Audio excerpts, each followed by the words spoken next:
नमस्कार दोस्तों, एक और वीडियो के अंदर आपका स्वागत है। इस वीडियो के अंदर हम बात करने वाले हैं कि भारत पर जो आर्थिक संकट आया है, प्रधानमंत्री ये घोषणा कर रहे हैं कि आपको गोल्ड नहीं खरीदना है, आपको कम पेट्रोल का यूज करना है, आपको खाद्य तेल का यूज कम करना है, फर्टिलाइजर का यूज कम करना है।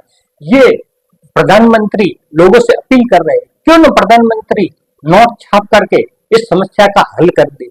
आपके दिमाग में ये प्रश्न आना चाहिए, प्रधानमंत्री के हाथ में आरबीआई से नोट छपवा करके इस आर्थिक संकट को खत्म किया जा सकता है। ऐसा प्रश्न क्या आपके दिमाग में आता है? तो इस वीडियो के अंदर उस सवाल का जवाब तलाशने का प्रयास करेंगे। तो वीडियो स्टार्ट करते हैं। सबसे पहले है कि कोई देश है वो नोट छाप करके ऐसे आर्थिक संकट है सामना कर सकता है, उसको खत्म कर सकता है। तो इसका जवाब जानने के लिए मतलब ये है कि कोई भी देश है वो नोट छाप करके अपने देश के अंदर गरीबी या ये आर्थिक संकट उसको खत्म कर सकता है। उसको खत्म करने के लिए अपने को एक एग्जाम्पल के थ्रू इसको समझ सकते हैं। जैसे कि पुराने जमाने के अंदर वस्तु विनिमय के द्वारा व्यापार होता था। तो वस्तु विनिमय कैसे होता था? एक वस्तु किसी एक व्यक्ति के पास में है, दूसरी वस्तु दूसरे व्यक्ति के पास में है। ए व्यक्ति है वो बी को दे देगा, बी ए को दे देगा। जैसे कि किसान के पास में गेहूं है, किसान को कपड़े खरीदने हैं तो किसान कपड़े के बदले गेहूं दे देगा। ये धीरे धीरे ऐसा प्रोसेस चलता था। लेकिन जब आबादी बढ़ गई और वस्तु विनिमय मुश्किल हो गया, जैसे कि किसी को गोल्ड खरीदना है तो उसको गेहूं ज्यादा देना पड़ेगा, 50 बोरी गेहूं के बदले थोड़ा सा गोल्ड आएगा। तो क्या हुआ, उसका ऑप्शन लोगों ने ये निकाला। जो किसान था उसने एक चिट्ठी लिख करके दी सेठ जी को कि मेरे को गोल्ड चाहिए, 50 बोरी मेरे घर पर पड़े हैं, आपको जब चाहिए तब लेके जाना, 50 बोरी के बदले में जितना गोल्ड आता है उतना दे दीजिए। तो उन्होंने दे दिया। अब सेठ जी को और कोई काम पड़ा दूसरे व्यापारी से, तो वो चिट्ठी उसको पकड़ा दी और उसको बोला मेरे 50 बोरी गेहूं उस किसान के घर पर पड़े हुए हैं, आपको चाहिए तो ले लेना, उसके बदले मेरे को ये सामान दे देना।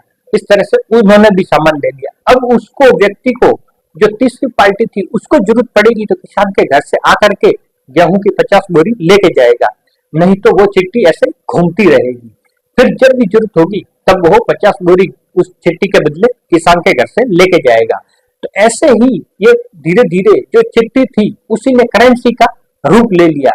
अगर उस किसान ने 50 बोरी गेहूं के बदले 100 बोरी गेहूं लिख दिए होते, फिर कभी कोई व्यक्ति उस 100 बोरी गेहूं को लेने आ जाता और किसान के घर पर नहीं मिलता तो उस चिट्ठी की कोई वैल्यू नहीं रहती, उसकी कोई वैलिडिटी नहीं रहती। तो ऐसे ही नोट की जो भारत नोट छापता है, भारत की सरकार जो आरबीआई इसको गवर्न करता है, वो ज्यादा मात्रा के अंदर नोट छाप करके न गरीबी मिटा सकता है न ऐसे आर्थिक संकट मिटा सकता है। नहीं तो भारत क्या है, नोट प्रिंट करके अपने सामान खरीद लेता। इससे ये है कि भारत के अंदर जो जितनी मूल्य की वस्तुएं पैदा हो रही है उतनी मात्रा के अंदर ही आरबीआई है वो नोट को प्रिंट कर सकता है। आरबीआई का एक मोटा मोटा रूल्स ये रहता है कि आरबीआई के पास में 70% गोल्ड और 30% विदेशी मुद्रा होती है, उतनी मात्रा के अंदर ही नोटों को प्रिंट कर सकता है।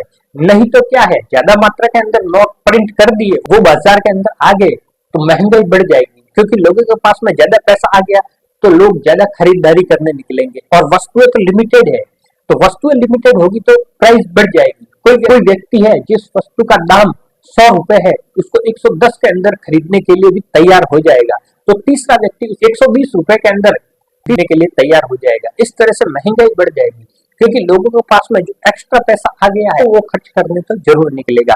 तो इस तरह से कोई देश नोट प्रिंट करके अपने देश की न तो गरीबी मिटा सकता है न ऐसे आर्थिक संकट मिटा सकता है। इसीलिए सरकार को अपील करनी पड़ रही है कि जो अपने विदेशों से सामान खरीदते हैं उसके बदले डॉलर पे करना पड़ता है, और डॉलर है भारत व्यापार करके ही कमाता है। इस तरह से एक देश था वेनेजुएला, उसने नोट प्रिंट करके अपने लोगों के अंदर बांट दिए थे, तो उस वेनेजुएला के अंदर बेहद महंगाई बढ़ गई थी। एक कप कॉफी की कीमत 1 लाख बोलीवर तक हो गई थी। वेनेजुएला की मुद्रा है वो बोलीवर है, वहां पर एक कप कॉफी की प्राइस है वो 1 लाख बोलीवर तक हो गई थी। आप इससे अनुमान लगाइए कि कितने भयंकर स्तर तक महंगाई बढ़ गई थी। कोई देश है वो नोट प्रिंट करके ऐसी गलती नहीं करना चाहता कि अपने देश के अंदर है वो महंगाई बढ़ जाए और सरकार के खिलाफ में असंतोष पैदा हो जाए, और ऐसा कोई सरकार चाहती नहीं। कुल मिलाकर के वीडियो की शुरुआत में जो अपने सामने प्रश्न था, मोदी सरकार इस आर्थिक संकट को नोट प्रिंट करके समाप्त कर सकती है या नहीं, तो इसका जवाब है नहीं कर सकती। क्योंकि आरबीआई को भी नोट प्रिंट करने के लिए कुछ रूल्स फॉलो करने पड़ते हैं, जो कि 70% गोल्ड और 30% विदेशी मुद्रा, ये मोटा मोटा रूल्स होता है।